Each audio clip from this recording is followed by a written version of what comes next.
خداوند یسوع مسیح کے نام سے آپ تمام دیکھنے اور سننے والوں کی خدمت میں سلام عرض کرتا ہوں. اور آج ہم بہت ہی ایک اہم موضوع پر گفتگو کرنے جا رہے ہیں، جس میں خاص طور پر جو اس گفتگو کا جو مرکزی شخص ہے یا مرکزی شخصیت ہے وہ باجی غزالہ ہی ہے. وہ خدمت جو انہوں نے خواجگان میں شروع کر رکھی ہے اور بڑی سرگرمی سے یہ خدمت کو انجام دے رہی ہے، لیکن اس کے ساتھ ہی اس خدمت کے حوالے سے بہت سارے لوگوں کے اعتراضات بھی ہیں اور سوال بھی ہیں کہ آخر یہ جو کام کیا جا رہا ہے، یہ جو خواجگان ہیں، خواجہ جو ہیں، ان کو الگ کیوں کیا جا رہا ہے چرچ سے. تو بارے مجھ سے بھی لوگ سوال کرتے ہیں، چونکہ میری بڑی بہن بھی ہے اور کرسچن ڈیبیٹ اکیڈمی جو ادارہ ہے، ایک ڈیبیٹ اکیڈمی، اس میں چونکہ یہ ہماری خاص عہدیدار بھی ہیں، تو مجھ سے بھی لوگ سوال کرتے ہیں. میں نے یہ مناسب سمجھا کہ میں خود سے کوئی اگر جواب دوں تو وہ اس کی شاید اتنی پختگی نہ ہو. برعکس اس کے میں نے یہ مناسب سمجھا کہ خود بہن غزالہ جو ہیں، باجی غزالہ خدا کی خادمہ، وہ ان سوالات کا جواب دیں. تو پہلا سوال جو ہے وہ میں آپ سے کرنا چاہوں گا کہ سب سے پہلا سوال یہ ہے کہ آپ نے خواجگان کو چرچ سے علیحدہ کر دیا، ایک نیا چرچ کھول لیا ہے اور ان کو چرچ سے الگ کر دیا ہے، اور یہ چرچ سے الگ کرنا جو ہے یہ بائبل مقدس کی ترتیب کے خلاف ہے. اس حوالے سے میں آپ سے یہ درخواست کروں گا کہ آپ اس کی وضاحت پیش کریں کہ آپ کا یہ جو کام ہے اس کی کیا نوعیت ہے، کیا واقعی آپ نے ان کو چرچ سے الگ کر دیا ہے؟ خداوند یسوع مسیح کے عظیم جلالی بابرکت نام میں پادری صاحب آپ کو اور تمام ایمانداروں کو میرا سلام پہنچے. میں شکر گزار ہوں کہ آپ نے یہ بوجھ محسوس کیا کہ جب میں نے اس خدمت کا آغاز کیا ہے تو مجھ سے ہی اس کے بارے میں آپ پوچھیں کہ ریزن کیا تھی اور کیا وجوہات ہیں اور کیا واقعی میں ان کو معاشرے سے کاٹ رہی ہوں. پس اب آپ کو پتہ ہے کہ میری جو خدمت ہے وہ مختلف نوعیت کی ہے، اور میرا خیال ہے کہ لوگوں کو پتہ ہی ہے. آپ نے کرسچن ڈیبیٹ اکیڈمی کا بھی ذکر کر دیا کہ مسجدوں میں بھی جا کر علماء کے ساتھ، مفتی صاحبان کے ساتھ ڈیبیٹ کرنا، بات چیت کرنا، یہ بھی میری خدمت کا ایک حصہ. یہ بھی پاکستان میں کوئی اور عورت شاید آپ کو چرچ میں تو نظر نہیں آئے گی آپ کو. تو اسی طریقے سے جب کووڈ کے دوران یہ ہوا کہ ہر طرف ہی بھوک تھی، افلاس تھا، لوگ پریشان تھے، تو خواجہ سرا کے لیے جب راشن کی بات ہوئی تو یہ ہوتا تھا کہ بھی کیونکہ میں زیادہ تر اپنی جو میجورٹی کی خواتین ہیں ان کے ساتھ مل کر کام کرتی ہوں، تو بعض اوقات کہہ دیا جاتا تھا کہ یہ راشن جو ہے یہ خواجہ سرا کو نہیں دینا، خاص نصیحت کی جاتی تھی. چرچ نے تو مجھے نہیں پتا جو کیا ہوگا کام، لیکن میں اپنی ذات کے حوالے سے بتاتی ہوں. تو وہاں پر میں نے جب مختلف علاقوں میں جا کر خواجہ سراؤں کے بیچ میں راشن بانٹا، تو پھر ایک دن میرے ذہن میں خیال آیا کہ کیوں نہ میں ان خواجہ سراؤں کو اپنے گھر پہ چرچ کے اندر بلاؤں.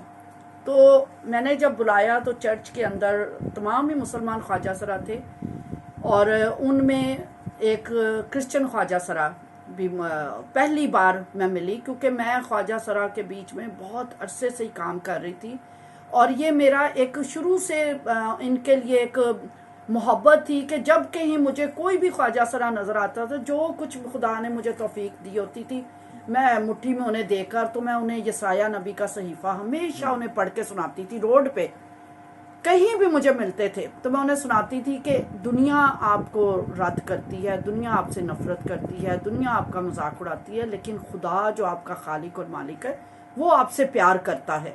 اور میں یسایہ نبی کا صحیفہ انہیں پڑھ کے سناتی تھی. اور اب جب کووڈ کے دوران نشا راؤ جو ہیں ایک ایڈوکیٹ ہیں، جو کہ ان کی بھی ایک بہت اسٹرانگ ٹیسٹیمنی ہے، ان کی زندگی کا ایک اچیومنٹ ہے کہ انہوں نے کیسے بیگنگ کرتے کرتے وہ ایک لائر بنی، اور ایشیا کی وہ فرسٹ لائر ہیں. وہ اس گروپ کو لے کر آئی تھی. تو انہوں نے مجھ سے کہا کہ ہمارے جو مسلمان خواجہ سرا ان کے لیے تو بہت لوگ کام کر رہے ہیں، لیکن کرسچن خواجہ سرا کو کوئی اون نہیں کرتا، ان کے لیے کوئی کام نہیں کرتا، آپ ان کے لیے کام شروع کریں. تو جب میں نے ناصرہ سے میری ملاقات ہوئی، ناصرہ سے میں نے جب بات کی تو میں نے کہا آپ دعا کریں. تو ناصرہ اٹھی اور اس نے تمام سب لوگوں کے لیے دعا کی، اور اس نے ایک بات کی، اس نے کہا کہ یسوع مسیح تمام انسانوں کے لیے آیا ہے، دنیا کی ہر قوم، قبیلے اور امت کے لیے یسوع مسیح آئے ہیں۔ اچھا، میں نے کہا یہ تو وہ بات ہے جو کہ ہمارے عام جو مذہبی رہنما ہیں ان کو نہیں پتا کہ خدا نے دنیا سے محبت رکھی ہے، خدا نے صرف کرسچن سے نہیں محبت رکھی۔ تو اس طرح سے ناصرہ کے ساتھ مل کر میں نے کام شروع کیا، اور کام اچھا اب یہ تھا کہ بھی میں تو اتنے عرصے سے روڈ پر چلتے ہوئے خواجہ سراں کو کھڑے ہو کر یسایہ نبی کے صحیفہ سے جو چیپٹر 56 اس کی 3، 4، 5 آیت وہ سناتی تھی، اور میں انہیں بتاتی تھی کہ دنیا آپ سے نفرت کرتی ہے، دنیا آپ کا مذاقہ اڑاتی ہے، وہ اچھا نہیں سمجھتی، لیکن خدا جو آپ کا خالق و مالک ہے وہ آپ کے بارے میں فرماتا ہے کہ وہ خوجے جو خدا سے پیار کرتے ہیں، جو اس کے حکموں پر عمل کرتے ہیں، وہ اگر خدا کی آئین اور شریعت پر چلتے ہیں تو خدا انہیں بیٹے بیٹیوں سے بھی بڑھ کر درجہ دیتا ہے، اور خدا آپ کے لیے ایک منصوبہ رکھتا ہے۔ خدا آپ کو ایک ابدی نام دینا چاہتا ہے، خدا آپ کو اپنی جنت میں، اپنے گھر میں، نہ صرف اس دنیا میں گھر میں بلکہ جنت میں بھی قبول کرتا ہے۔ تو یہ میں ہمیشہ ان کو یہ سناتی ہوتی تھی، تو لیکن مجھے کوئی کرسچن خواجہ سرا نہیں ملا تھا۔ اب کیونکہ خواجہ سرا کو جانتے ہیں، تو پھر جب ناصرہ سے مل کر میں نے کام شروع کیا، پہلے وہ ایک خواجہ سرا کو لائی، اس کے ساتھ کاؤنسلنگ کی، اس کی سٹوری سنی، اس کے ساتھ آنسو بہائے۔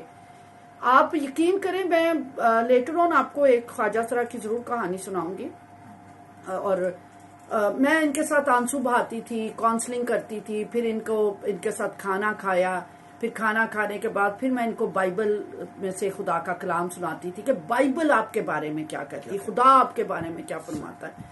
اچھا، یوں پھر پریئر ہوتی تھی۔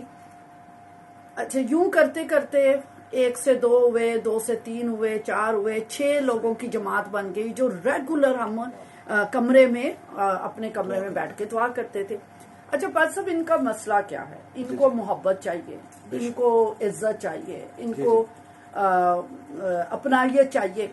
اچھا، اب میں ظاہر ہے یہ اے سی والے کمرے میں جہاں ہم بیٹھتے تھے، میں بیٹھتی تھی، وہاں یہ بیٹھتے تھے، میری گاڑی میں لے کر جانا، ان کو لے کر آنا، اور ایکوالٹی کا میں نے ان کو احساس دلایا کہ آپ میرے جیسے انسان ہیں، اس وقت آپ کو گناہ سے توبہ کرنی ہے، بری جو چیزیں ہیں زندگی سے وہ نکالنی، اور آپ نے خدا کی طرف آنا۔ اب ٹائم نہیں ہے کہ میں ایک ایک کا آپ کو قصہ سناؤں، لیکن یہ جو 6 لوگوں کی جماعت شروع میں بنی، ریگولر ہم کمرے میں دعا کرتے رہے، پھر میں ان کو 2 چرچز میں لے کر گئی۔ پہلے ایک چرچ میں لے کر گئی، اس دن صرف سنڈے والے دن 2 خواجہ سرا تھے میرے ساتھ۔ تو ایک تو ناصرہ گل جو کہ حلیے سے، وہ تو خاتون ہی لگتی ہیں، کسی کو نہیں پتا چلتا، زیادہ تر کو نہیں پتا چلتا جب تک ان سے بات نہیں کرے کہ یہ خواجہ سرا۔ اچھا، اب وہ چرچ میں جب میں گئی ہوں، میں تو میسیج دینے کے لیے پاس صاحب اوپر چلی گئی، ٹھیک ہے۔ اچھا، اس دن تھی عشاء بانی کی عبادت۔ اب عشاء بانی میں نے ظاہر ہے وہ سارا لیڈ کرنا تھا۔ جب میں ساری عبادت ختم کرنے کے بعد نیچے آئی تو میں نے ناصرہ سے پوچھا، آپ نے عشاء بانی میں شرکت کی؟ تو ناصرہ نے کہا جی میں نے کی۔ اچھا، دوسری جو خواجہ سرا تھی، ڈائمنڈ ان کا نام تھا، تو ان سے جب میں نے پوچھا تو انہوں نے کہا کہ بھی مجھے تو منع کر دیا گیا کہ آپ ناپاک ہیں، آپ نہیں شریک ہو سکتے، کیونکہ اس کے حلیے سے پتا چل رہا تھا کہ وہ خواجہ سرا ہے۔ اچھا، اب میں آپ کو بتاؤں کہ وہ ڈائمنڈ اس دن اتنی خوش تھی خدا کے گھر میں جانے سے، وہ کہنے لگی کہ میں نے 2 سال کے بعد روشنی دیکھی ہے، میں دن میں کبھی نکلی نہیں ہوں باہر کہ لوگ مذاق اڑاتے ہیں، لوگ میرے اوپر طنز کرتے، اس لیے میں کبھی نکلتی نہیں۔ اس نے صرف جرت یہ کی تھی کہ میں اپنی گاڑی میں بٹھا کے اس کو چرچ میں لے کر آئی تھی، اور جب اسے یہ کہہ دیا گیا کہ آپ ناپاک ہیں تو مجھے بہت غصہ آیا پال صاحب، کیونکہ دیکھیں عشاء بانی جو ہے چرچ کے میں عبادت کا وہ حصہ جو کہ سب سے امپورٹنٹ سیکرامنٹ ہے، لیکن اس کے ساتھ کیا ہے کہ آپ عام طور پہ کلام سناتے ہیں، آپ ضرور کہتے ہیں کہ گناہ نہیں ہونا چاہیے، باقی اس کی راست بازی، لیکن عشاء بانی سے پہلے آپ خاص بائبل سے پڑھ کے سناتے ہیں کہ کوئی اس میں نامناسب طور پر شریک نہ ہو۔ آدمی آزما لے اپنے آپ کو، کیونکہ جو اس میں نامناسب طور پر شریک ہوگا وہ بیمار بھی ہوتے ہیں اور وہ سزا کے مستحق ہوتے ہیں۔ آپ آلٹر کال دے دیتے ہیں، اس کے بعد انسانوں کو موقع دیتے ہیں. آپ خود کہتے ہیں کہ انسان اپنے آپ کو جانچ لے اور کوئی نامناسب طور پر خدا کے بدن میں شریک نہ ہو. اب یہ جانچنا میرا کام نہیں ہے، جانچنا اب کلیسیا کا کام ہوتا ہے. وہ اپنے آپ کو جانچے کہ کیونکہ یا تو خدا جانتا ہے آپ پاک ہیں یا آپ خود جانتے ہیں آپ پاک ہیں. میں کون ہوتی ہوں آپ کو پاک یا ناپاک کہنے والی؟ اب اس کو کہہ دیا گیا کہ آپ ناپاک ہیں. تو میں تو پھر وہ گئی ان سے، میں نے پوچھا، میں نے کہا آپ پاک ہیں؟ ہاؤ کوڈ یو ٹیل کہ بھی آپ چہرے سے کیسے کسی کو بتا سکتے آپ پاک؟ اچھا ایک واقعہ یہ ہوا، اور اس کے بعد دوسرا واقعہ یہ ہوا کہ اعظم بستی میں ایک کراچی کی جگہ ہے آپ کو پتا ہے، تو بائبل سٹڈی تھی جہاں بائبل سٹڈی میں نے دینی تھی. اس دن 4 خواجہ سرا تھے میرے ساتھ، ٹھیک ہے. تو میں ان کو لے کر گئی، تو وہاں پہ جب وہ نام ان کے لکھ رہے تھے تو پہلے وہاں پہ مجھے نظر آیا کچھ الجھن ہو رہی ہے، وہ بار بار وہاں پہ کچھ تکرار ہو رہی ہے. تو میں پھر اٹھ کے گئی سیٹ سے، میں نے کہا کیا ہوگا؟ تو کہنے لگے جی یہ اپنا اصل نام بتائیں. اچھا میرے لیے اس دن بڑی عجیب بات تھی کہ اصل نام، دیکھیں میں نے سب کو بتایا میں پاسٹر غزالہ ہوں، سب نے کہا پاسٹر غزالہ. آپ نے سب کو بتایا پاسٹر جوشوا، سب نے تسلیم کیا، کسی نے آپ کو یہ نہیں کہا اصل نام بتاؤ.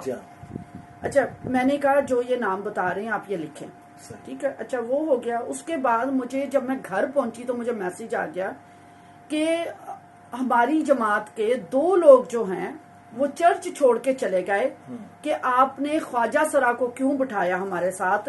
اب نیکسٹ ٹائم اگر خواجہ سرا آئے تو ہم چرچ میں نہیں آئیں گے. تو انہوں نے مجھ سے ریکویسٹ کی کہ نیکسٹ ٹائم آپ اپنے ساتھ خواجہ سرا کو نہ لے کر آئیں.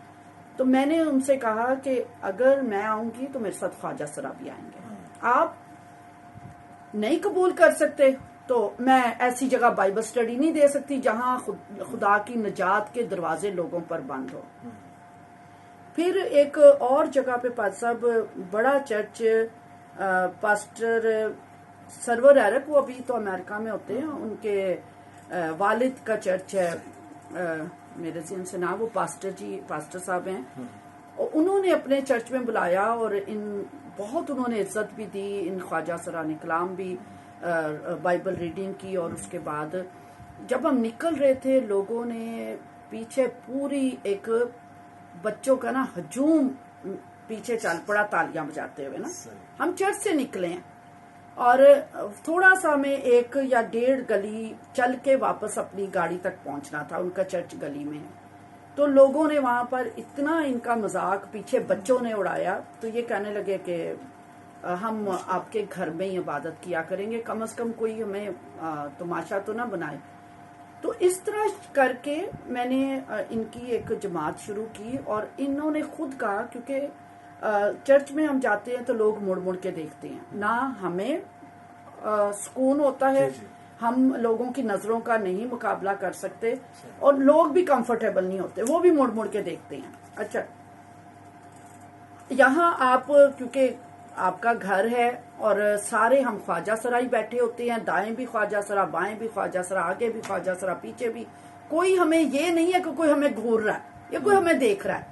تو آپ پلیز ہماری، ہاں جی وہ ایزی فیل کرتے ہیں کہ ہمارے جیسے ہی سارے بیٹھے ہیں نا، کوئی ان کے اندر کمپلیکس نہیں آتا. اچھا یہ وجہ ہوئی ایک. تو دوسری وجہ کیا ہوئی؟ اب ہوتا کیا پادری صاحب، یہ تھوڑا سا لمبا آپ کا جواب آ رہا ہے. اب فرائیڈے کو ہماری پریئر ہوتی ہے، ٹھیک ہے، اس میں سارے خواجہ سرا ہوتے ہیں. سنڈے والے دن مجھے جو بھی چرچ بلاتا ہے، میرا اپنا بھی چرچ ہے، میں وہاں لے کر جاتی ہوں ان کو. اور اس کے علاوہ کوئی بھی چرچ مجھے کبھی، چاہے وہ لاہور بلائے، چاہے کوئٹہ بلائے، چاہے جیکب آباد بلائے، چاہے پشاور بلائے، چاہے کراچی میں بلائے، میں سنڈے والے دن ان کو اپنے ساتھ لے کر جاتی ہوں. اور ساتھ لے جانے کے بعد کیونکہ ظاہر ہے بیری لوگ آنر کرتے ہیں، تو جہاں مجھے بٹھاتے ہیں میرے دائیں طرف بھی خواجہ سرا ہوتا ہے، بائیں طرف بھی خواجہ سرا ہوتا ہے. میں ان سب کو 3 4 5 جتنے جا سکتے میں لے کر جاتی ہوں. اچھا اس کے بعد پھر میں نے میسج دینا ہوتا ہے، میں ایک آدھ تو گیت ان سے گواتی ہوں. اس کے بعد پھر بائبل ریڈنگ ان سے کرواتی ہوں. پھر میں پریئر کلام سے پہلے ان سے کرواتی ہوں. تو لوگ حیران ہو جاتے ہیں، اچھا خواجہ سرا یہ بھی اتنے راست باز ہو سکتے ہیں، یہ اتنی خوبصورت دعا کر سکتے ہیں. تو مقصد میرا یہ ہے کہ ایک الگ جماعت میں ان کی ٹریننگ کر کے، ان کی کاؤنسلنگ کر کے، ان کو تیار کر کے ان کو جماعتوں میں لے کے جایا جائے. ایوری سنڈے یا کسی نہ کسی چرچ میں ہوتے ہیں. ٹھیک ہے، آپ صرف فرائیڈے والی عبادت دیکھتے میری، سنڈے والے دن کیا ہوتا ہے آپ نے تو کبھی نہیں پوچھا نہ. میں بہت شکر گزار ہوں پاس صاحب کہ آپ نے یہ حوصلہ پکڑا کہ جو کوشچن ہے مجھ سے پوچھیں. ٹھیک ہے، بھی میں ان کو چرچ سے الگ نہیں کر رہی. اچھا، ان کی الگ جماعت بنانے کا مقصد کیا ہے؟ اب ہر کسی کو یہ اپنی کہانی نہیں سنائیں گے. مجھے یہ، کیونکہ میں تو ایک عورت ہوں نا، ان کو کوئی جھجک بھی نہیں ہے. یہ مردوں سے ان کو جھجک ہوگی، لیکن عورت کے ساتھ یہ کمفرٹیبل ہیں کہ آپ ایک وومن پاسٹر ہیں. یہ مجھے ماں سمجھ کر، یہ مجھے تو یہ مدر ٹریزا تک کا یہ نام دیتے ہیں. ٹھیک ہے، مجھے ماں سمجھ کر، مجھے کاؤنسلر سمجھ کر، مجھے اپنی ایک ایک دکھ بتاتے ہیں، دوست سمجھ کر، دوست سمجھ کر. ٹھیک ہے، کیونکہ آپ کا رویہ ان کے ساتھ دوستانہ ہی ہے. بالکل. میں دوستانہ ماحول میں آتے ہی نہیں ان سے بائبل کی بات کرتی. پہلے میں ان کی لائف پہ میں انویسٹ کرتی ہوں، ان کی دکھ کی کہانی سنتی ہوں. کسی کو انہیں پتا چلتا کوئی ان کی سننے والا ہے، کوئی ان کے آنسو پہنچنے والا. ہم ایک پلیٹ میں کھانا کھایا ہوا ہے پاس صاحب، کیونکہ اگر میں ان کو اپنا برابر کا درجہ نہیں دوں گی تو کیا میں ان کو کلام سنا سکتی ہوں؟ بالکل. ان کو جیتنے کا یہی ایک اخلاقی طریقہ تو یہی نظر آتا ہے. اچھا، بائبل میں کیا لکھا ہوا ہے کہ ہر گناہ گار کی توبہ تک نوبت پہنچے. تو اگر آپ ان کو اپنے سے زیادہ گناہ گار سمجھتے ہیں، ہم سب گناہ گار ہیں. میں کہتی ہوں مجھ سے بڑا گناہ گار کیا ہوگا. میں تو اندھیرے میں ڈوبی تھی، خدا نے مجھ پر رحم کیا. اب مجھے اس نے اپنی راست بازی کا جامہ پہنایا، مجھے پاکیزہ کیا، مجھے اپنے خاندان کے بیٹے بیٹی بنایا. لیکن میں تو کسی وقت تو میں بھی تاریکی میں تھی. اب میں روشنی میں ہوں. اب میں خدا کا نور بن کے چمک سکتی ہوں. میں خدا کے میں کوئی اپنی طرف سے کوئی کام نہیں کر رہی پاک صاحب. جو کچھ بائبل میں لکھا ہے کہ ان خواجہ سراؤں کو خدا چاہتا ہے کہ یہ بھی توبہ تک ان کی نوبت پہنچے، یہ خدا کے حکموں پر عمل کریں، خدا کی راست بازی کا لباس پہنے. تو عام گناہ گار توبہ کرتا پاس صاحب تو اس کی تو بڑی خوشی منائی جاتی ہے. آسمان پر بھی خوشی ہوتی ہے. آسمان پر تو ہوتی ہے، اس کے فرشتے خوشی مناتے ہیں. لکھا ہے جب ایک گناہ گار توبہ کرتا ہے تو آسمان پر ہزاروں فرشتے خوشی مناتے ہیں. لیکن المیہ یہ ہے کہ ہمارے چرچ کے اندر میرے جیسا یا آپ جیسا انسان جب توبہ کرتا ہے، ٹھیک ہے، اس کی تو بڑی خوشی منائی جاتی ہے. اس کی گواہیاں ہوتی ہیں کہ میں گناہ میں تھا، میری یہ زندگی تھی اور اب خدا نے مجھے قبول کر لیا. تو اگر یہ گناہ گار ہیں، تو اگر یہ توبہ کر رہے ہیں تو ان کے لیے کیوں نہیں توبہ کی گنجائش؟ ان کا جو میرے اوپر الزام عجیب و غریب لگائے جا رہے ہیں، میں تو حیران ہوں کہ مجھے تو خیر یہ سمجھ آئی ہے ساری گفتگو سے. اچھا، آپ کے چرچ کا نام جو ہے وہ بیت المومنین چرچ ہے. ہاں جی. یعنی جو پینافلیکس ہے اس کے پیچھے جو ٹائٹل ہے اسی چرچ کا ہے. یعنی اس کا مطلب یہ کہ آپ نے ان کو چرچ سے الگ نہیں کیا، بلکہ ایز برانچ جو ہے ٹریننگ کے طور پر آپ ان کو لے کے ایک الگ جگہ پر بیٹھ رہی ہیں. لیکن چرچز میں جانے سے آپ نے ان کو منع نہیں کیا، نہ چرچز کا حصہ بننے سے منع کیا. نہیں پاک صاحب، میں بتا رہی ہوں نا کہ سنڈے والے دن یہ عام چرچ میں جاتے ہیں. ٹھیک ہے، اگر میں کسی چرچ میں جا رہی ہوں تو میرے ساتھ جاتے ہیں، ورنہ یہ جو نیئر بائی چرچ ہے اس چرچ میں جاتے ہیں. اس لیے بلا وجہ میرا مقصد کیا، دیکھیں ان کی الگ جماعت بنانے کا مقصد کیا ہے کہ یہ بائبل ٹیچر بنے، یہ سنڈے اسکول ٹیچرز بنے، یہ ورشپرز بنے. یہ وہ نظر بھی آ رہا ہے نا آپ کو. ریڈنگ کرتے ہیں، گیت گا رہے ہیں. میں نے ان کو بائبل اسٹڈی کے لیے کیمپ پہ بھیجا. ٹھیک ہے، اب ان کے مسائل کو ذرا سن لیجئے. ٹھیک ہے، اب جب میں نے کیمپ پہ بھیجا، مری میں کیمپ جاتے ہیں، میں نے ریکویسٹ کی، بس سب لے گا ان کو. اچھا، وہاں پہ کیا ہوا، ان کو انہوں نے، کیونکہ دکھنے میں یہ عورتیں دکھ رہی تھی، تو انہوں نے ان کو عورتوں کے کمرے میں ساتھ کر دیا. تو انہوں نے کہا کہ پاس صاحب ہم عورتوں کے ساتھ نہیں رہ سکتے کیونکہ ان کی جسمانی ساخت مختلف ہے. تو انہوں نے کہا اچھا پھر آپ مردوں کے ساتھ رہ لیں. انہوں نے کہا پاس صاحب ہم مردوں کے ساتھ نہیں رہ سکتے، ہماری جسمانی ساخت مختلف ہے، ہم نے لپسٹک بھی لگانے، ہم نے پونی بھی کرنی، ہم نے انڈر گارمنٹس بھی پہننے ہیں. تو پاس صاحب نے کہا اچھا ان کے لیے الگ کمرے کا بندوبست کیا.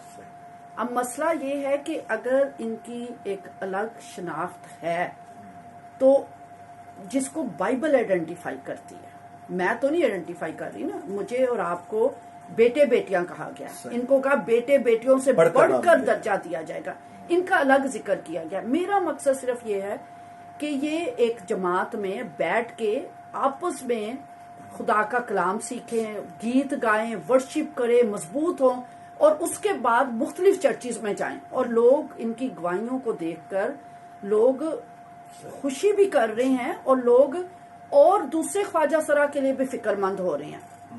تو ابھی مجھے یہ بتائیں، میں نے تو یہ شروع کر دیا کام پر سر، جی کس چرچ میں ان کو تو گیتوں کی کتاب کو نہیں ہاتھ لگانے دیا جاتا تھا۔ میں نے ان کو ورشپ میں ٹرینڈ کر رہی ہوں، آپ دوسروں کو کرتے ہیں نا ٹرینڈ، آپ اپنے چرچ میں پاسو آپ کا بھی بچوں کو الگ ہم رکھتے ہیں، کرتے ہیں نا ٹرینڈ، الگ ہوتا ہے، آپ کی یوتھ منسٹری الگ ہوتی ہے، آپ کی سنڈے اسکول منسٹری الگ ہوتی ہے، وومن منسٹری الگ ہوتی ہے، ٹھیک ہے، پھر وہ مین چرچ کا حصہ ہوتی ہے۔ اسی طریقے سے میرا ایک مین چرچ، آپ نے پوچھا آپ کے چرچ کا نام بیت المومنین، میرے جو چرچ کا نام ہے نا بیت المومنین چرچ، میرا چرچ ہے، ٹھیک ہے۔ اب میرا وہ سلطان آباد میں بھی ہے، اب کوئٹہ میں بھی اس کی برانچ شروع ہو گئی ہے، مطلب یہاں پر بھی آپ کر رہے ہیں، منظور کالونی میں بھی ہے، اور اس چرچ کا جو نام میں نے رکھا ہے بیت المومنین خواجہ سرا، فرسٹ چرچ فار یونکس۔ اچھا، یہ اسی کی برانچ ہے۔ سنڈے والے دن ہم اکٹھے ہوتے ہیں، اور لوگوں کو اب کیا ان کو تکلیف ہو رہی ہے کہ وہ صرف شاید فرائیڈے والی پریئر دیکھتے ہیں جو یہ مل کے کرتے ہیں، اب میں الگ سے ایک گروپ بن رہا ہے، ہاں جی، جو چرچ سے الگ ہے۔ اچھا، بالکل گروپ ان کی بن رہا ہے، جیسے آپ کی یوتھ منسٹری ہے نا، آپ کی وومن منسٹری، آپ کی سنڈے اسکول منسٹری ہے، یہ یونکس منسٹری ہے پر سر۔ اچھا، اس میں کیونکہ عام چرچ میں تو شاید کوئی ان کو بائبل نہیں پڑھنے دے گا، کوئی ان کو بائبل سٹڈی کے لیے نہیں بھیجے گا۔ میں نے پہلی بار، بتا دیں کوئی اور مجھے بتا دیں، پہلی بار ان کو بائبل سٹڈی کے لیے بھیجا، سنڈے اسکول ٹیچرز ٹریننگ میں نے کروائی ہے، اور اب ناصرہ گرل اکوپ ہو کر سینئر پاسٹر کے ساتھ، پاسٹر ماریا کے ساتھ، اب کوئٹہ میں جا کر 25 بچیاں ہیں جو اس وقت وہ سنڈے اسکول ٹیچرز ٹریننگ لے رہی ہیں ان سے۔ تو آپ مقصد صرف ان کو راست بازی کا لباس ہی پہنانا نہیں ہے پر صاحب، ان کا انتظام، مطلب یہ بھی سمجھ آ رہی ہے کہ ایک انتظامی پہلو ہے، انتظامی پہلو ہے کہ امپاورمنٹ ان کو دو، یہ مضبوط ہوں، اور مضبوط ہو کر یہ خدا کا نور بن کر چمکے، ٹھیک ہے، اور چرچ ان کو استعمال کرے۔ بہت اچھا، اس سے بھی زیادہ ایک خطرناک قسم کا جو کہ الزام اس میں شامل کیا گیا ہے کہ یہ خدمت جو ہے دراصل یہ ہم جنس پرستی کو فروغ دینے کے لیے باجی گزارہ نے شروع کر رکھی ہے۔ بس اب یہ خدا کا کلام ہے، ٹھیک ہے، اگر میرے دماغ میں، میرے ذہن میں، میری سوچ میں تو خدا کی لعنت مجھ پر ہو، اس کلام میں لکھی ہوئی لعنتیں مجھ پہ پڑیں۔ مجھے پتا ہے صدوم اور عمورہ کے گناہ کا بھی پتا ہے، ہم جنس پرستی کے گناہ کا بھی پتا ہے۔ میں پاگل ہوں، میں جو مسجدوں میں جا جا کر خدا کے کلام کی بشارت دیتی ہوں، علماء کے اور مفتیوں صاحبان کے ساتھ میں خدا کے کلام کو شیئر کرتی ہوں، میں اپنی زندگی میں گناہ کے بارے میں سوچ رہا ہوں۔ یہ ہم جنس پرستی، گناہ، گیز اور لیسبینزم یہ گناہ، صدوم اور عمورہ یہ گناہ، اور میں ایسا کوئی کام، میں دوبارہ خدا کے کلام کو حاضر ناظر جان کے کہ نہ ہم جنس پرستی، نہ گے، نہ لیسبین، نہ صدوم اور عمورہ کا گناہ اگر میرے دماغ میں یا میری جماعت، یہ خواجہ سرا کی جو جماعت ہے، ان کے دماغ میں ایسا گناہ ہو تو میں خدا کی خادمہ ہوتے ہوئے میں ایسے ماحول سے تو آپ ان کو نکال رہی ہوں ان کو، کہ اگر جو معاشرے کے وہ دیکھیں پسا، بائبل میں تو ایک ہی شرط ہے نا کہ جا تیری زندگی میں دوبارہ گناہ نہ ہو، اور بائبل کہتی ہے کہ بار بار گناہ کرنے والے کی بالدار کھوپڑی کو خدا چیر ڈالتا ہے۔ اور میں فرائیڈے والے دن جو میرا میسج ہوتا ہے اس ہر فرائیڈے کا سن لے، گناہ نہ ہو، راست بازی ہو، آپ جانچے اپنے آپ کو، آپ پرکھے۔ اچھا، یہ تو آپ صرف فرائیڈے کو دیکھتے، اس کے علاوہ جو میں ان سے کانسلنگ کرتی، میں تو ایک ایک کو الگ الگ بٹھا کے پوچھتی ہوں دوبارہ گناہ تو نہیں کیا، گناہ کا سوچنا بھی نہ، میں خبر گیری، یہ نہیں ہے کہ فرائیڈے والے دن میں کانسٹنٹ ان کے ساتھ ان کا پیچھا کرتی ہوں، ان کو سمجھاتی ہوں، اور میک شور ان کو بار بار خدا کا کلام یاد دلا کر کہ دوبارہ گناہ کی طرف نہ لوٹنا. جو میرا کام ہے میں خدا کو حاضر ناظر جان کر جو میری اپوائنٹمنٹ میرے خدا نے مجھے دی ہے، ذمہ داری دی ہے کہ ہر گناہگار کی توبہ تک نوبت پہنچے اور وہ خدا کی بادشاہی میں داخل ہو، میں یہ کام کر رہی ہوں. یعنی اس قسم کے جو الزامات ہیں، میں یہ سمجھتا ہوں کہ ایک خادم ہوتے ہوئے میں خدا کا خادم ہوں، اور میں ان تمام لوگوں سے یہ درخواست کرنا چاہتا ہوں کہ آپ براہ کرم اس قسم کے لفظ جو ہیں وہ نہ استعمال کریں. یہ پروپیگنڈا ہے اور اس پروپیگنڈا سے بھی باز رہیں. پھر تیسری بات جو ہے وہ فنڈنگ کے حوالے سے کہ یہ ایک بہانہ ہے، کوئی ایک فنڈنگ کا. بس اب یہ بھی کہا گیا کہ پتہ نہیں میں کچھ بشبوں کے اشارے پہ یہ کام کر رہی ہوں. ٹھیک ہے، فنڈنگ میں کچھ چھپی ہوئی تو نہیں نا. میں تو اوپن کہتی ہوں کہ اگر کسی کو کسی کا چہرہ دکھانے سے فنڈنگ ملتی ہے نا تو آپ بھی منگوا لیں. ٹھیک ہے، باقی میں نے کتنی ایجنسیاں میرے اوپر بھیج چکے ہیں. میں تو ہمیشہ کہتی ہوں میں تو اوپن ہوں، نہ میں کسی سے مانگتی ہوں. میں نے ایک ذات سے مانگنا سیکھا ہے، وہ ہے خدا کی ذات. ایک ذات سے مانگنا ضرور سیکھا ہے. اس کے آگے میں ضرور جھولی پھیلا کے بیٹھتی ہوں، اس کے آگے میں زمین پر ماتھا ضرور ٹیکتی ہوں. میں انسانوں سے نہیں مانگتی. ٹھیک ہے، اور نہ اس میں کوئی فنڈنگ انوالو ہے. میں بار بار کہتی ہوں میری کوئی این جی او نہیں ہے. یہ ہم فرینڈز ہیں جو مل کے کرتے ہیں. میرا اکاؤنٹ HBL میں ہے، جائیں جا کے چیک کروا لیں، جس سے کروانا چیک کروانا. ٹھیک ہے نا، آج کوئی چیز ڈھکی چھپی نہیں ہے. میں نہ کسی کے نام پہ، نہ میں نے کبھی کسی بچیوں کے نام پہ پیسے منگوائے ہیں، نہ میں نے خواجہ سرا کے نام پہ پیسے منگوائے ہیں. ٹھیک ہے، ہاں میرے دوست ہیں، میرے بہن بھائی ہیں، میرے ساتھی ہیں، وہ مل کر ہم ضرور کرتے ہیں. میں بار بار کہتی ہوں میری کوئی این جی او نہیں ہے، اس لیے نہ میں نے کوئی فنڈنگ اس میں نہ انوالو ہے. اور اگر چلیں آپ کو اعتراض ہے نا تو آپ دکھا لیں نا دوسروں کے چہرے دکھا کے، اگر آپ کو فنڈنگ آتی ہے منگوا لیں. ہاں تو آزادی ہے، میں کسی پر پابندی تو نہیں لگائی. مطلب اس قسم کے لوگوں کو اکٹھا کر کے آپ بھی. ہاں مجھے یہ ضرور پتا ہے، بائبل میں لکھا ہے کہ ہر ایک نیک کام کرنے کے لیے تیرے پاس کثرت سے موجود ہو، اور میرے خدا نے مجھے کبھی کمی نہیں آنے دی. اور میری خدمت پر سب یہ صرف یہی نہیں، آپ تو بخوبی میری خدمت سے واقف ہیں. کتنی بچیوں کو میں نے گھر میں رکھا، وقتاً فوقتاً آپ دیکھتے ہیں. کتنے لوگوں کو میں نے شیلٹر دیا، کتنے بچوں کو میں پڑھا رہی ہوں. اب میں آپ کی خدمت کا یہ دوسرا پہلو ہے. یہ تو ہاں جی، وہ ان کے علاوہ آپ کی خدمات کا ایک وسیع پیمانہ ہے. اچھا، میں تو کام کر رہی ہیں. سر میں تو جو وہ نشہ کے کتنے لوگ ہیں، کتنوں کو میں جا کر ایڈمٹ کرواتی ہوں. بات یہ ہے کہ آپ نے بلا وجہ کسی کو تنقید کا نشانہ بنانا ہے. تنقید برائے تنقید ہے. ہاں جی، تو نہ اس کا کوئی گناہ سے تعلق ہے، نہ اس کا کسی فنڈنگ سے تعلق ہے. میرا چیلنج ہے جہاں مجھے جدھر مرضی چیک کروانا کروا لیں. اور نہ آپ نے چرچ سے الگ کیا ہے. نہ میں نے چرچ سے الگ کیا ہے. ان کو میں چرچ کا مضبوط حصہ بنا رہی ہوں. بہت اچھا. ایک تو آپ کی جو خدمات ہیں، یعنی اس کا تو خیر ایک یہ میں یہ سمجھتا ہوں کہ یہ آپ کا ایک خدمات کا ایک چھوٹا سا پہلو ہے. جی، اس کے علاوہ ایک حصہ چھوٹا سا. ہاں جی. پھر اس کے علاوہ جو مسیحی بچیوں کے ساتھ یا بیٹوں کے ساتھ جو بھی زیادتی عورتوں یا مردوں کے ساتھ کرسچن کمیونٹی کے حوالے سے ایک آواز ہے آپ قوم کی.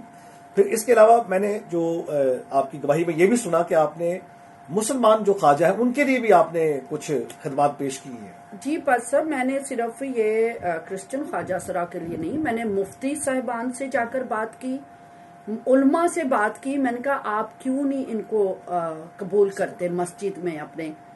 پھر میں مندر میں گئی، پنڈت صاحبان سے بات کی. پھر مفتی صاحب نے رو کے معافی مانگی. انہوں نے کہا ہم سے گناہ کبیرہ ہوا.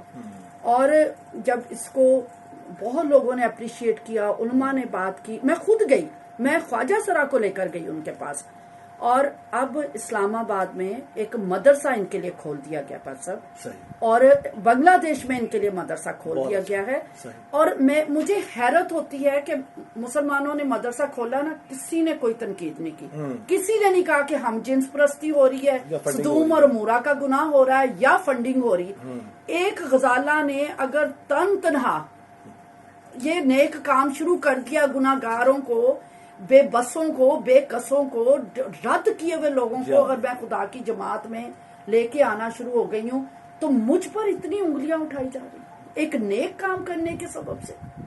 میں حیران ہوں کہ مدرسہ کھلا، ادھر کوئی تنقید نہیں ہے، سب نے اس کو اپریشیٹ کیا، پنڈت صاحب نے ان کو اپریشیٹ کیا، لیکن ہم پتہ نہیں وہاں کوئی جو تنقید کا پہلو نظر نہیں آیا.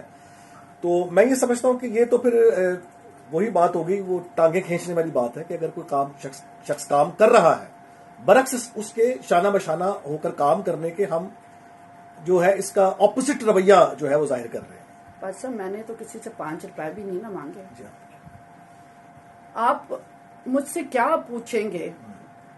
کس چیز کا میں خدا سے معافی چاہتی ہوں، کس چیز سے میرے سے مقابلہ کرتے ہیں؟ جی آپ دیکھیں میں نے تو کام شروع کر دیا نا، تو خواجہ سرا ختم تو نہیں ہوگا، گلی گلی محلے میں ہے. آپ کام شروع کریں پلیز، دیکھا دیکھی شروع کر دیں. آپ لائیں ان کو، ان کی کہانی سنیں، ان کا درد بانٹیں، ان کے ساتھ کھانا کھائیں، ان کے مکان کا کرایہ دینے والا مکان کا کرایہ دیں، ان کے بجلی کا بل دینے والا بجلی کا بل دیں. ان کو محبت دکھائیں کہ آپ ماں باپ بن کے ان کے سر پہ کھڑے ہیں، اور پھر ان کو خدا کا کلام سنائیں، پھر ان کو دعا بیٹھ کے کریں. ٹائم دینا پڑتا، گھنٹوں دینے پڑتے. میرے تو میاں مجھے کئی دفعہ 2 سے 3 دفعہ کہہ چکے ہیں کہ جتنا تو ٹائم خواجہ سرا کو دیتی ہے اتنا گھر میں بھی دے دیا. جو باتیں اب تک میں نے سنی ہیں ان سے بذات خود بھی میں نے برکت پائی اور سیکھا بھی ہے. سو میں تو یہ کہتا ہوں کہ یہ وہ کام ہے جو پوری ہسٹری میں، پوری پاکستان کی جو چرچ ہسٹری ہے اب تک، یا میں نے جو اپنی ہوش و حواس میں ابھی تک ایسی خدمت نہیں دیکھی. میں نے آپ کی خدمت سے میں بھی انسپائر ہوا ہوں. خیر میں نے یہ خدمت کی تو نہیں ہے، لیکن میں اس کا مخالف نہیں ہوں، اور میں بھی کہ آنے والے دنوں میں ہم آپ سے یہ تحریک پا کر ہم بھی ان میں کام کریں، کیونکہ میں یہ سمجھتا ہوں کہ یہ انسان ہے، اور چرچ کا جو ایک جو فرض ہے مسیح کی تعلیم کو مانتے ہوئے، اس میں ہمیں تو اس کو زیادہ اسے انڈرسٹینڈ کرنا چاہیے، کیونکہ یہ انسان ہے، یہ ایلین نہیں ہے، یہ مریخ کی یہ مخلوق نہیں ہے، یہ زمین پر ہی رہنے والے افراد ہیں. ہو سکتا ہے یہ آپ کے گھر میں بھی ہوں، میرے گھر میں بھی ہوں. سو ہمیں انہیں کبھی بھی نگلیکٹ نہیں کرنا، بلکہ میں یہ سمجھتا ہوں کہ مخالفت کرنے کے برعکس ہمیں سسٹر کے ساتھ بھی کھڑا ہونا ہے، خدا کی خادمہ کے ساتھ بھی کھڑے ہونا ہے، اور بذات خود بھی ہمیں یہ کام کرنا ہے. ٹھیک ہے، ان کے لیے آپ الگ چرچ نہ بنائیں، آپ ان کو چرچ میں لائیں اور ان کی خدمت کریں، ان کو کلام سکھائیں. یہ تو آپ کا بھی فرض ہے، یہ ہم سب کا فرض ہے، یہ چرچ کا فرض ہے. اور اس کے لیے جو کچھ لوگوں نے ایک لفظ بھی استعمال کیا ہے، یعنی مختلف الفاظ ان کے لیے استعمال کیے. خسرا بھی ان کو کہا جاتا ہے، ہجڑا کہا جاتا ہے. سو کومل بیانی سے ہم کام لیتے ہوئے ان کو خواجہ بھی کہہ سکتے ہیں، اور اس کی جو پلورل ہے خواجگان، جو فارسی زبان کا لفظ ہے، ہم وہ بھی استعمال کر سکتے ہیں. اور میں آپ کو یہ بتانا چاہتا ہوں کہ خواجہ کا جو معنی جو فیروز اللغت میں ہے وہ بڑا خوبصورت ہے. خواجہ جو ہے یہ فارسی زبان کا لفظ ہے، اور اس سب مذکر کے طور پر یہ استعمال ہوا ہے، جس کے معنی خداوند، صاحب، سردار اور آقا کے ہیں. لیکن میں اس کا جو کومل بیانی جو ہے، یعنی جو ایک خاص جو اصطلاح یا لفظ جو ہے ہم ان کے لیے استعمال کریں، میں یہ سمجھتا ہوں کہ خسرا لفظ جو ہے یہ، یا ہجڑا لفظ جو ہے یہ بھی ہمیں استعمال نہیں کرنا چاہیے. ہمیں انہیں رسپیکٹ دینی ہے، کسی بھی طرح سے ہم ان کو نگلیکٹ نہ کریں، بلکہ اپنے زبان سے، اپنے کام سے، کلام سے ہم ان کو رسپیکٹ کریں ان کی، اور انہیں معاشرے کا اور چرچ کا حصہ سمجھتے ہوئے، انہیں انسان سمجھتے ہوئے، بلکہ کسی نے یہ بھی کہا کہ یہ بھی تو انسان ہی ہے، تو ہم نے کبھی انسان ہی ہے. اور پھر کراس جینڈر جو ہے اس کے لیے لفظ استعمال نہیں ہوتا. کراس جینڈر کا معنی کچھ اور یہ علم الحیوانیت میں یہ حیوانات کے حوالے سے یہ اصطلاح استعمال ہوتی ہے. اس کے لیے جو عام اصطلاح انگلش میں ہے وہ ٹرانس جینڈر ہے. سو ہم ان کو اس طرح کے الفاظ سے ہم ان کو مخاطب کریں یا ان کا ذکر کریں تو رسپیکٹ ملے. اور میں بہت شکر گزار ہوں خدا کی خادمہ کے لیے کہ انہوں نے اپنے قیمتی وقت میں سے یہ وقت نکالا تاکہ وہ ساری باتیں جو بے بنیاد ہے، بیس لیس ہیں، الزامات ہیں، ہم ان کی تردید کر سکیں. بلکہ میں آپ کو دعوت دیتا ہوں کہ آئیں، ان تمام کے ساتھ مل کر کام کریں. خدا کے نام کو عزت و جلال ملے. شکریہ. اچھا پارسا، میں کلوزنگ میں آپ کو یہ بھی بتاتی چلی جاؤں کہ جو ان کو لفظ استعمال اچھا لگتا ہے وہ مورت کا لفظ ہی آپس میں استعمال کرتے ہیں، مخنث کا لفظ بھی استعمال کرتے ہیں. لیکن بائبل مقدس میں ان کے لیے خواجہ سرا، انگلش میں یونیک کا لفظ استعمال ہوا ہے. اور بات ایک بار پھر میں کہوں گی، پلیز یہ حوالہ جات ضرور پڑھیے. عیسائیہ نبی کا صحیفہ چیپٹر 56 اس کی 3، 4، 5 آیت، یرمیہ کا صحیفہ، پھر اعمال کی کتاب. خدا نے خاص حبشی خواجہ کو کے لیے فلپس رسول کو بھیجا، اور اس وقت بھی جب رسول اس سے کلام کرتے ہیں، اعمال کا مقدس صحیفہ اور اس کا غالباً 8واں باب ہے اور اس کی 26ویں آیت سے آنورڈ، تو وہ خواجہ کیا کہتا ہے کہ مجھے کوئی خدا کا کلام سمجھائے گا تو مجھے سمجھ آئے گی. تو ہمارا کام آج بھی خواجوں کا یہی سوال ہے، کوئی ہمیں خدا کا کلام سمجھائے، ہمیں ان کو خدا کا کلام سمجھانا ہے. اچھا، میں نے بس اب ایک اور چیز آپ کو بتاتی چل جاؤں کہ صرف خدا کے کلام اور ذات اور اس کی پہچان میں نہیں ان کو مضبوط کر رہی، بلکہ میں اسکل ڈیولپمنٹ کا کام بھی شروع کیا ان کے ساتھ، کہ جو توبہ کر کے آ رہے ہیں، بری راہوں کو چھوڑ رہے ہیں. اب ایک کو بیوٹی پارلر کھول دیا ہے، اس کو ڈرائیونگ سکھا رہے ہیں، دوسرے پہ بھی کام شروع کر دیا ہے. میری خواہش ہے کسی کو پیکو مشین لگا دوں، کسی کو یہ جو فوٹو کاپیئر کی مشین ہے وہ، یا جیسے چھوٹے چھوٹے یہ کام ہے، یہ ان کو انڈیپینڈنٹ کمپیوٹر ایک کی جاب کی کوشش ہے، جو جاب اچھی وہ پڑھی لکھی ہے، روپ جس نے توبہ کی ہے، خدا کو قبول کیا ہے. تو یہ ہم سب کا کام ہے. آپ کے گلی محلے شہر میں دیکھیں پلیز، جتنے پادری صاحبان ہیں، تنقید کرنے کی بجائے ان کو پیار کر کے ان کو معاشرے کا سرگرم رکن بنائیں اور والدین کے اندر تربیت پیدا کریں کہ جیسے آپ دوسرے بچوں کو ڈاکٹر، انجینئر، پروفیسر اور نرسز، یعنی آپ کی کوشش ہوتی ہے آپ کا بچہ ایک مضبوط، سرگرم اور کمانے والا اور خدا کا خوف رکھنے والا بیٹا یا بیٹی ہو. اسی طرح ان کو گھروں سے نہ دھتکاریں. یہ میری کوشش یہ ہے کہ یہ جو رویہ تھا ہمارا چرچ کا ان کی طرف، وہ تبدیل ہو اور اب ہم ان کو محبت کی نگاہ سے دیکھیں.